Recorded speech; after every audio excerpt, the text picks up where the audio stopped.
Aunque el tema de Siria estaba fuera de la agenda en la cumbre del G20, el encuentro sirvió como foro para que cada uno de los países miembros fijara su postura sobre una posible intervención militar en ese país. Estados Unidos no quitó el dedo del renglón y trató de convencer a los demás de que el régimen del presidente Bashar al-Assad necesita ser castigado por violar normas internacionales como es la de uso de armas químicas. Vamos a enlazarnos hasta Washington, la capital de los Estados Unidos. Allá se encuentra mi compañera Begoña Cortina. Begoña, ¿cómo estás? Muy buenas noches. Hola, ¿qué tal, Eduardo? Un poco acatarrada. ¿Qué tal? Buenas noches. Bueno, pues ha de ser el clima que también aquí en la Ciudad de México nos ha traído, bastante duro con las lluvias. Begoña, vimos hoy en el marco de la cumbre del G20 una posición dividida, es decir, ya el presidente de los Estados Unidos, Barack Obama, no solamente está encontrando oposición dentro de los Estados Unidos, sino también una posición muy dividida, sobre todo en una cumbre del G20, donde ni siquiera se tenía previsto que hablara con su homólogo Vladimir Putin y donde después de una charla, pues externaron posiciones completamente opuestas. Sí, esto es muy interesante, Eduardo. O sea, básicamente la mitad del G20 ha apoyado la postura de Barack Obama y la otra mitad no lo ha hecho. Y los que lo han hecho, además, han firmado un documento en el que explican los motivos para respaldar su postura. Dicen que el uso de armas químicas pone en riesgo la seguridad en cualquier lugar, que además puede derivar en la proliferación y en el uso continuado de las mismas, y que, por lo tanto, apoyan la decisión de Estados Unidos, o que puede adoptar Estados Unidos, que adopten otros países para aplicar las leyes que prohíben el uso de estas armas químicas. También piden que la ONU expedite ese informe de los inspectores para que el Consejo de Seguridad de Naciones Unidas pueda actuar de acuerdo a las conclusiones que se contemplen en ese informe. Dicen, reconocen que la solución a Siria ha de ser política, pero entienden que es necesaria una fuerte respuesta por parte de la comunidad internacional para lanzar un doble mensaje. Por un lado, que este tipo de atrocidades no pueden quedar impunes, pero que aquellos responsables también, en segundo lugar, no pueden quedar impunes. Barack Obama ha hablado también en esa línea o en ese ángulo internacional, recordando las dramáticas consecuencias que podría tener para los países vecinos de Siria una escalada del conflicto. Escúchenlo. El uso descarado de armas químicas por parte del régimen de Assad no es solo una tragedia siria, es una amenaza para la paz y la seguridad mundial. El creciente uso de armas químicas en Siria amenaza a sus vecinos: Turquía, Jordania, Líbano, Irak, Israel. Amenaza con desestabilizar aún más a Medio Oriente y aumenta el riesgo de que esas armas caigan en manos de grupos terroristas. Begoña, se encuentra aquí conmigo en el estudio el internacionalista Mauricio Meshulam, experto en estos temas y quien, pues ya ha sido visitante aquí del estudio de UNO. Mauricio, ¿cómo estás? Muy buenas noches. Hola, qué gusto, Eduardo, qué gusto. Begoña, un saludo hasta Washington. ¿Cómo percibes el ambiente, Begoña, en Washington, en el sentido de qué tanto se ven las fuerzas moviéndose para la posibilidad de aprobar este ataque la semana que entra posiblemente? ¿Cómo ves? Mira, Mauricio, pues es una pregunta estupenda, porque las fuerzas se mueven constantemente. Te diré que me acaba de llegar el pool de prensa de la Casa Blanca que recoge que Barack Obama, en su Air Force One, en el avión, cuando estaba llegando a Estados Unidos de vuelta de esta cumbre, estaba realizando llamadas a senadores y a congresistas. No especifica con quién ha hablado concretamente, pero esto sí que da muestra de que hasta el último minuto está agotando esas posibilidades. Por un lado, tiene que convencer a los representantes políticos que van a votar por esta intervención militar en el Congreso de Estados Unidos.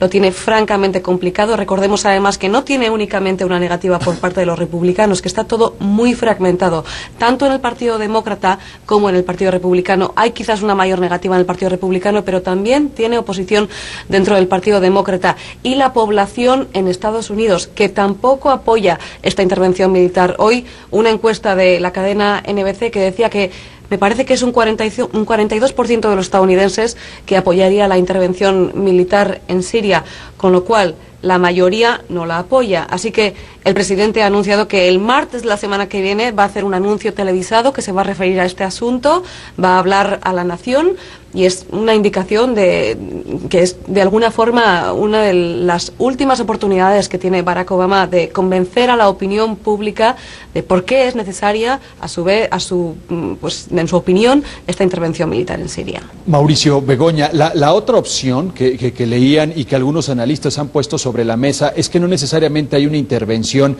militar, pero que pudiese haber financiamiento hacia los grupos, hacia la oposición siria.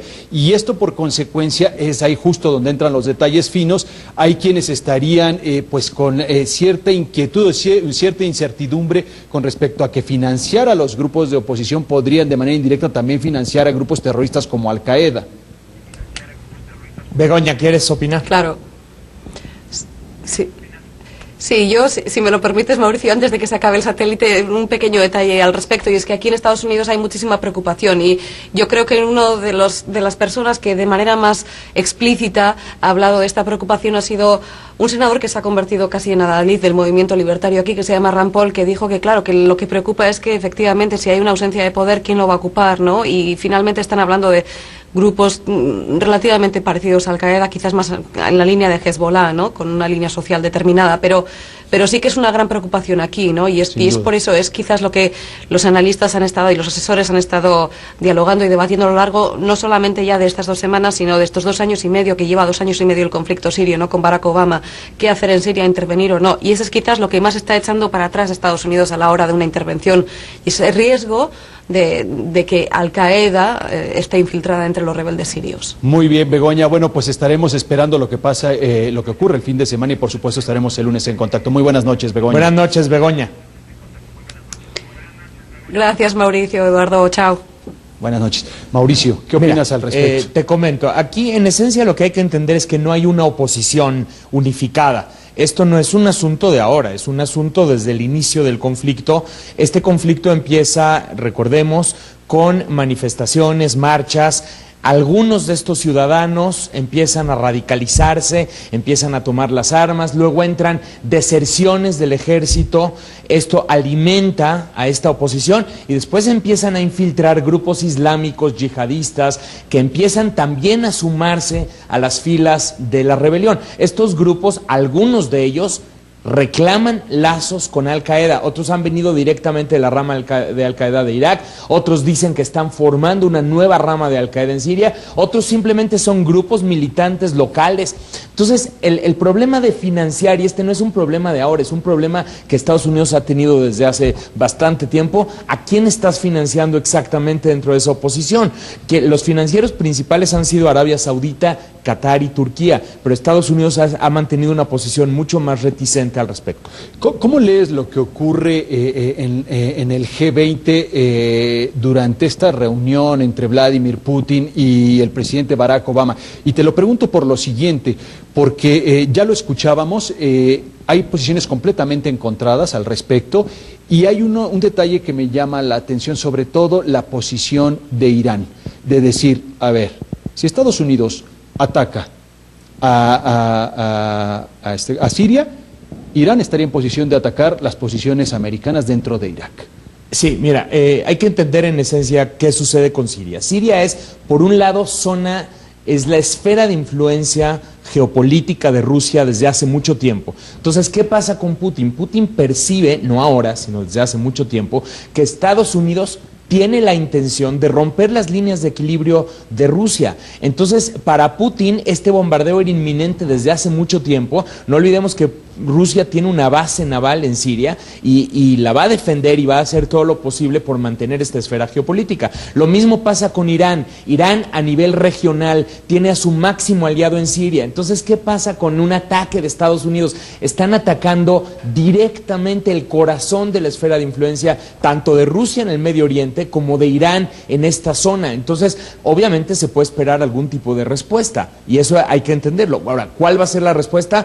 Yo no pienso que va a ser una respuesta directa de ataque, sino alguno de los grupos pro-iraníes que puedan de alguna forma atacar de manera mucho más oculta, no abiertamente un golpe de Irán, por ejemplo. Rusia, ¿qué va a hacer? Rusia va a mantenerse armando al régimen de Bashar el-Assad, lo va a mantener financiando, intentando que se mantenga fuerte y sólido. Es su postura, es esfera de influencia rusa.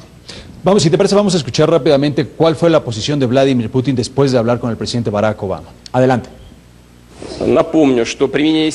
Permítanme recordarles que solo es posible el uso de la fuerza contra un Estado soberano si se hace en defensa propia. Y como todos sabemos, Siria no está atacando a Estados Unidos.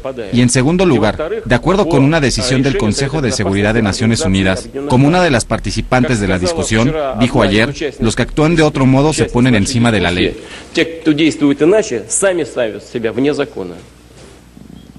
Una posición interesante, inteligente, pasándole la responsabilidad a la ONU y diciéndole, bueno, Pues sí. tiene que ser la ONU, ¿no? ¿Qué esperamos la próxima semana, Mauricio? A ver, la próxima semana lo más importante va a ser la discusión dentro del Congreso de Estados Unidos. No olvidemos que un panel del Senado ya aprobó la resolución que favorece el ataque estadounidense, pero este es un panel, como sería una comisión, haz de cuenta, ¿no? Falta que apruebe el Pleno del Senado, por un lado, y falta que apruebe la Cámara de Representantes. Ahí es donde se espera más oposición.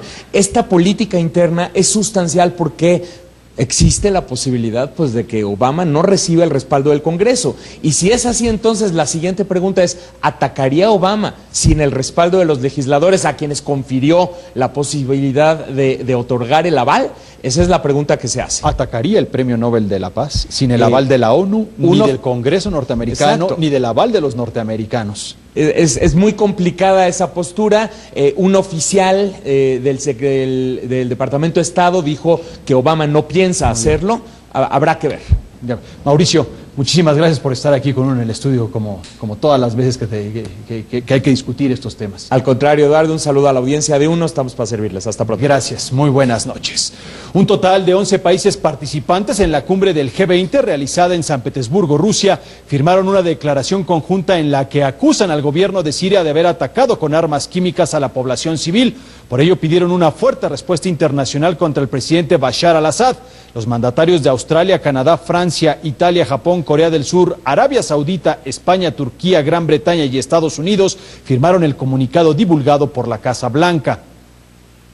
Durante su participación en la cumbre del G20, el presidente Enrique Peña Nieto también condenó el uso de armas químicas por parte de Siria. El mandatario mexicano aseguró que se apegará a la decisión que tome el Consejo de Seguridad de la ONU sobre el conflicto sirio. Este Consejo establezca los mecanismos para encontrar una solución acordada, negociada y pacífica para poner fin a la ola de violencia que lamentablemente ha asolado al país de Siria.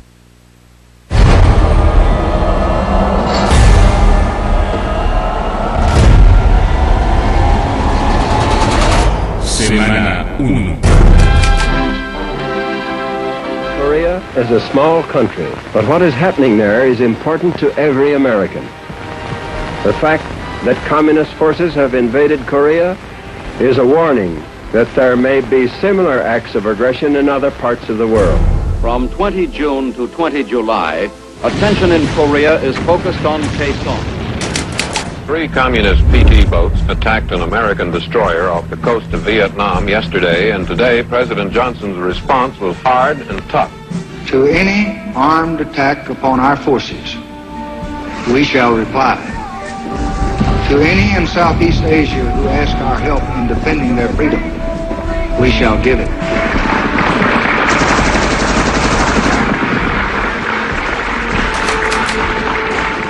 We will accept our responsibility for these vessels in the face of threats by Iran or anyone else. These people who come here to fight, they just, they've left their family. There are some who feel like that if they attack us, that we may decide to leave prematurely. They don't understand what they're talking about if that's the case.